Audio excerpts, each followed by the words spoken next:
আসসালামু আলাইকুম রহমতুল্লাহি বারকাতু। আমি doctor Kamal Hossain, consultant homeopathic medicine. আজকে যে বিষয়টি নিয়ে আলোচনা করব খুবই গুরুত্বপূর্ণ একটি বিষয়।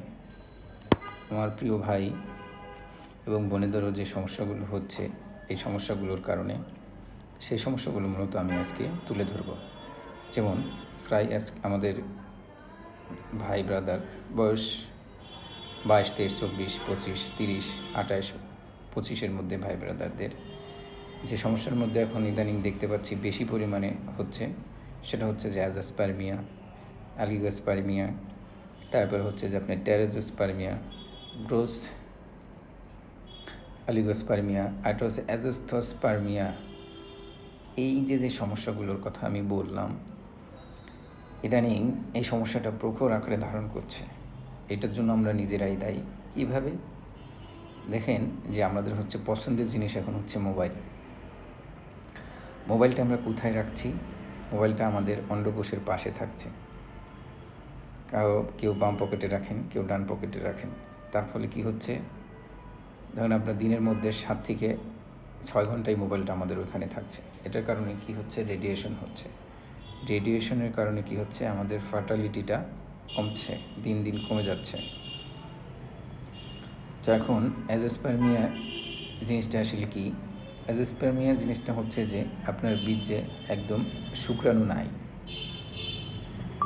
তো এটা যদি হয়ে থাকে সেক্ষেত্রে কি হয়? আপনার বিয়ে করেছেন 4 বছর 5 বছর, চেষ্টা করছেন, বাচ্চা হচ্ছে না। সিমেন্স অ্যানালাইসিস যখন করছেন ধরা পড়ছে যে অ্যাজোস্পারমিয়া।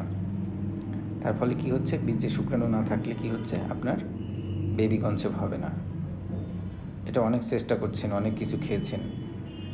তো অ্যাজোস্পারমিয়ার জন্য আপনাকে কি করতে হবে? আপনার মোবাইলটা পকেটে রাখবেন না, মোবাইলটা বালিশের কাছেও রাখবেন না। অন্তত রাতে ঘুমানোর আগে 5 থেকে 10 হাত দূরে রাখবেন। প্রচুর পরিমাণে লিকুইড খাবার খাবেন, রাত জাগবেন না। যেমন বাদাম, সামুদ্রিক যে খাবারগুলো রয়েছে, ফ্রুটস, খেজুর, মধু, এগুলো খেতে হবে। অনেকেই বলেন যে অ্যাজোস্পারমিয়া ভালো হয় না। দেখেন, ভালো হয়। আপনি বাবা হতে পারবেন, সেজন্য আপনাকে প্রপার গাইডলাইন ফলো করতে হবে। প্রথম কাজ হচ্ছে যে আপনি রাত জাগবেন না। দ্বিতীয় কাজ হচ্ছে আপনাকে এক্সারসাইজ করতে হবে।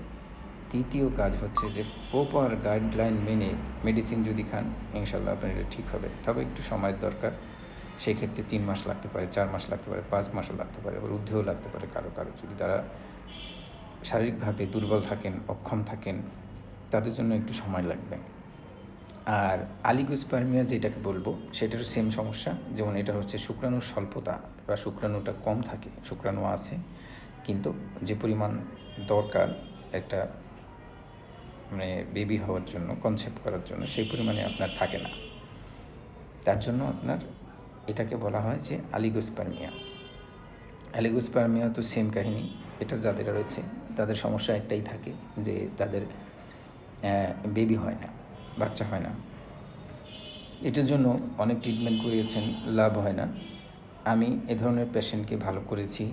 আমার কাছে নিয়মিত পেশেন্ট আসেন, বিভিন্ন জায়গার থেকে আসেন, এবং 3 থেকে 4 মাস, কারো 5 মাসের মাধ্যমে এটা ভালো হচ্ছে। আরেকটা হচ্ছে কি? টেরাজোস্পারমিয়া। এটা জিনিসটা হচ্ছে যে শুক্রাণু গঠন যেটা হয়, গঠনটা একদম ত্রুটি থাকে গঠনে। টেরাজোস্পারমিয়া তাহলে বললো ওটা হলো শুক্রাণুর গঠন ত্রুটি থাকলেও এটাকে ঠিকমতো করতে দিচ্ছে না, মুভমেন্ট করতে দিচ্ছে না, জায়গা মতো যাচ্ছে না, হচ্ছে না, যতটুকু হয় সেটুকু কাজ হচ্ছে না। সেটাই হচ্ছে যে শুক্রাণুর গঠনের ত্রুটি, বা যেটাকে বলি টেরাজোস্পারমিয়া। এটাও সেম কাহিনী। যেগুলো হচ্ছে যে আপনার আবার অনেক সময় দেখা গেল যে আপনার ভেরিকোজ ভেইন থাকে, অন্ডকোষে প্যাচ থাকে, তারপর অন্ডকোষে অনেক সময় পানি জমে যায়। এই ধরনের সমস্যার কারণে আপনার এই সমস্যা হতে পারে। তারপর আরেকটা জিনিস হচ্ছে আপনার জিনগত, যেটাকে বলি বাবার যদি থাকে, বা চাচার ছিল, জিনগত ত্রুটির কারণেও হতে পারে। ক্রোমোজোমের একটা সমস্যা থাকতে পারে, সেটাও যদি হয়ে থাকে তাহলেও হতে পারে। আবার অতিরিক্ত, যেমন আপনার নেশা করেন যারা, যেমন ড্রিঙ্ক করেন, তাদের বেলায় এই সমস্যা হতে পারে। তো যেই কথাগুলো বললাম, আরেকটা হচ্ছে অ্যাজোনস্থার্সপারমিয়া, এটাও একটা সমস্যা যেটা বলি আমরা, সেটা হচ্ছে শুক্রাণুর গতি একদম কম। সেম কাহিনী, একটাতে গতি কম, একটাতে শুক্রাণু গঠন কম, শুক্রাণু স্বল্পতা, তারপরে আরেকটা হচ্ছে যে বীর্যে শুক্রাণু নাই। এরা সৎ ভাই বলেন, আপন ভাই বলেন, এর সাথে এক একটার সাথে জড়িত, যেটা আমরা বলি। এখন এই সমস্যা কিভাবে মুক্তি পাবেন? যারা বলেন এটা ভালো হয় না, তাদের জন্য আজকে এই ভিডিওটা আমি করছি। আপনি কি জানেন যে ভালো হবে না? আপনি তো খোদা না, আল্লাহ না। আল্লাহ আপনাকে যে রোগ দিয়েছে, রোগের বিকল্প হিসেবে ওষুধও দিয়ে রেখেছেন। তা আমি বলবো, ঘাবড়াবেন না, অনেক মানুষের কথায় কান দিবেন না। আপনার এই রোগ ভালো হয়, প্রপার চিকিৎসা লাগবে, প্রপার চিকিৎসার মাধ্যমে আপনার রোগ ভালো হবে। হোমিওপ্যাথিক জার্মানি মেডিসিনের মাধ্যমে আপনার এই সমস্যার সমাধান করা যাবে ইনশাল্লাহ। সেক্ষেত্রে কিছু মেডিসিন রয়েছে, ভালো ভালো কিছু মেডিসিন রয়েছে। মেডিসিনগুলো আপনাকে সময় ধরে সঠিক নিয়মে খেতে হবে, এবং কিছু ডায়েট প্ল্যান যেটা রয়েছে আপনার জন্য, সুন্দর করে ডায়েট প্ল্যান লাগবে। তারপরে রয়েছে এক্সারসাইজ প্ল্যান, যেটা এক্সারসাইজ প্ল্যানও লাগবে। ওটার মধ্যে থাকবে এক্সারসাইজ, কীভাবে এক্সারসাইজ করলে আপনার অন্ডকোষে বা টেস্টিসের যে সমস্যাগুলো থাকে, ব্লাড সার্কুলেশন কম হয়। এক্সারসাইজের মাধ্যমে আপনার ব্লাড সার্কুলেশন হবে। আর হচ্ছে যে আপনার যে খাবারগুলো রয়েছে ডায়েট প্ল্যানের মধ্যে, সমস্ত প্রকার খাবার, কী খাবার খেলে আপনার বীর্যের শুক্রাণুর সংখ্যা কম থাকলে বাড়াবে, শূন্য থাকলে বাড়াবে, যে কথাগুলো বললাম, মুভমেন্ট কম থাকলে বাড়াবে, যেমন হাইড্রোসিস যদি তারও থাকে, তারপর যে ওটাও ভালো করবে মেডিসিনের মাধ্যমে। রোগ যদি থাকে ভ্যারিকোজ ভেইন, হাইড্রোসিস, এগুলো থাকলে আপনাকে আগে ওইগুলোর চিকিৎসা করে ওইগুলোকে আগে ভালো করতে হবে। দেন হচ্ছে আপনার এরপরে আসতে হবে ওই চিকিৎসায়। তো আমি যেভাবে চিকিৎসা করি মূলত হচ্ছে যে ডায়েট প্ল্যান যেটাকে বলে, আপনার সিমটমের উপরে ভিত্তি করে, শরীরের কন্ডিশনের উপর ভিত্তি করে আপনাকে ডায়েট প্ল্যান বানিয়ে দিব।